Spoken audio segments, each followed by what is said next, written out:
ఇవాళ మిమ్మల్ని క్వశ్చన్ అడగడానికి వచ్చాను. వాట్ ఇఫ్ ఈరోజు మీరు ఈ భూమి మీద బతికే లాస్ట్ డే అని మీకు తెలిస్తే మీరు చేయాలనుకున్న లాస్ట్ పని ఏంటి?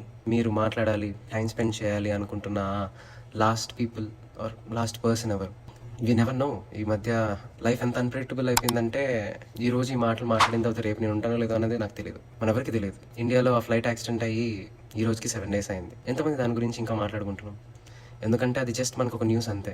అంటిల్ ఆర్ అన్లెస్ మనం ఆ ప్రాబ్లంలో ఉండడమో లేదంటే ఆ ప్రాబ్లం జరిగిన వాళ్ళకి దగ్గర వాళ్ళం అయితేనో కానీ ఆ ఇష్యూ అన్నది మన లైఫ్లో ఒక మచ్చలాగా అయిపోదు. జస్ట్ ఒక చిన్న స్టాటిస్టిక్ చెప్తాను. ఆన్ యావరేజ్ ఇండియన్ అడల్ట్కి 4 to 5 క్లోజ్ ఫ్రెండ్స్ ఉంటారు, ఒక 4 to 5 ఫ్యామిలీ మెంబర్స్ ఉంటారు, లైక్ ఎవ్రీడే మాట్లాడుకునే వాళ్ళు. అంటే రఫ్గా ఒక 12 members ఉంటారు పర్ పర్సన్కి. అంటే మొన్న జరిగిన యాక్సిడెంట్లో 270 మంది చనిపోయారు. దగ్గరగా ఒక 3,000 మంది ఎఫెక్ట్ అయి ఉంటారు కదా ఆ విషయం వల్ల.